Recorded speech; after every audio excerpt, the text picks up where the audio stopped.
Sabi nila, si BBM daw bangag. Pero ayon sa aking mga napag-alaman na ang sinyalis ng mga adik ay nasa mga Duterte at wala kay PBBM. Di ba? Totoo naman. Tingnan nyo.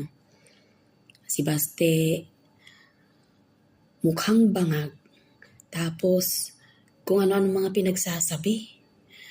Tapos parang hindi siya mapakali. Di ba? Wala sa tamang pag-iisip. Sinyalis yun ng isang adik. Di ba? Pati na rin kay Sara. Parehas lang sila. Pati na rin kay Digong. Tingnan nyo kung paano sila mag-isip at kung paano sila umasta. Kumpara naman kay PBBM. Tingnan nyo si PBBM.